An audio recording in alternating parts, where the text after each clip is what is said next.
ಭವನದ ವೈಭವ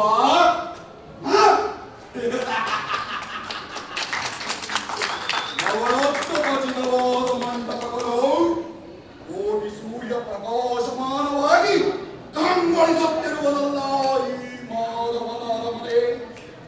ಈ ಭವನವನ್ನು ಕಂಡಾಕ್ಷಣ ಒಳಗೆರಗಿದಂತೆ ನನ್ನ ಅಂತರಾತ್ಮದಲ್ಲಿ ಭಾಸವಾಗುತ್ತಿರುವುದಲ್ಲ.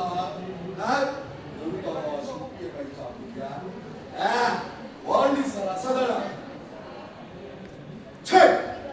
ನನಗೆ ಗೀತದ ಬಂತು, ನನಗೆ ಗೀತದ ಬಂತು. ಸ್ವಸಾಗರ ಪೃಥ್ವಿಯನ್ನೇ ಶೋಷಣ ಮಾಡುತ್ತಿರುವ ಗಾಂಧಾರಿ ದೇವಿಯ ಗರ್ಭ ಸಂಜಾತ ಶತ್ರುಧ್ವಂಸ ಧುರೀಣ ಅಸ್ಥಿರಾವತಿಯ ಮಣಿಮುಕುಟ ರತ್ನ ಸಿಂಹಾಸನಾಧೀಶ್ವರನಾದ ಈ ಕೌರವನ ಭವನಕ್ಕಿಂತಲೂ ಈ ನಂದ ಗೋಪಾಲಕನ ಭವನವು ಅದ್ಭುತವೇ, ರಮಣೀಯವೇ, ಶೋಭಾಯಮಾನವೇ? ಎಲ್ಲ ಎಲ್ಲ ಸಾಧ್ಯವಿಲ್ಲ.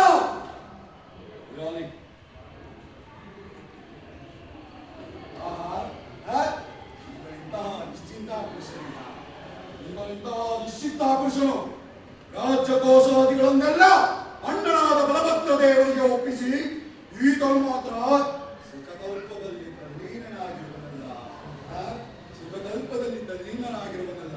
ಇಲ್ಲದೆ ಈತನು ಎಚ್ಚರಗೊಳ್ಳುವ ತನಕ ನಾವು ಕಾದಿದ್ದು ನಾನು ಬಂದ ಕಾರ್ಯವನ್ನು ಸಾಧಿಸಿಕೊಂಡೇ ಹೋಗೋಣ.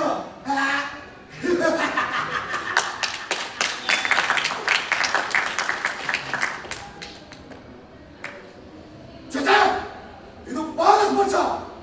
ಗೋಪಾಲಕನಾದ ನಾನು ಗೋಪಾಲಕನಾದ ಈತನು ಪಾದದಲ್ಲಿ ಅಸಂಭವ, ಅಪಮಾನ.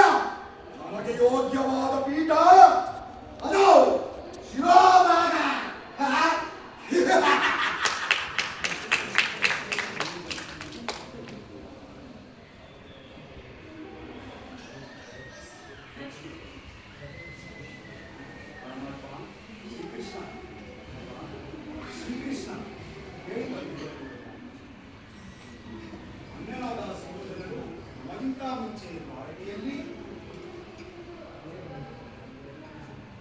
ಏಕೆ ಅರ್ಜುನ ನನ್ನನ್ನು ನೋಡಿ ನಿನಗೆ ಅಸಮಾಧಾನವೇ?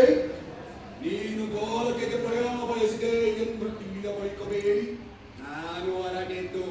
ಆದರೆ ನನ್ನ ಸುದೈವ ಬಲದಿಂದ ನಿನಗಿಂತ ಮುಂಚೆಯೇ ನಾನು ಇಲ್ಲಿಗೆ ಬಂದು ತಲುಪಿರುವೆನ.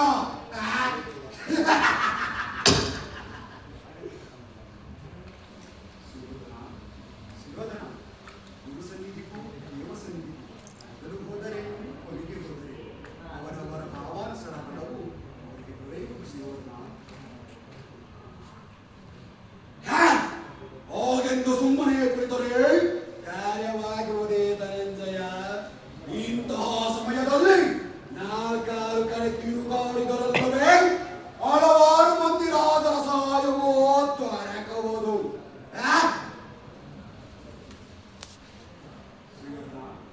ನಾನು ಇಲ್ಲಿಗೆ ಬಂದದ್ದು ಈ ಮಹಿಮಾಮೂರ್ತಿಯ ಪಾದಚರಣೆಗಳಲ್ಲಿ ಕುಳಿತು ಆತನಿಂದ ಬರುವ ನಾಲ್ಕಾರು ಮಾತುಗಳನ್ನು ಕೇಳಬೇಕೆಂಬ ಇಚ್ಛೆಯಿಂದ ಹೊರತು ಇನ್ಯಾವ ಇಚ್ಛೆಯಿಂದಲೂ ಅಲ್ಲ ಸುಯೋಧನ.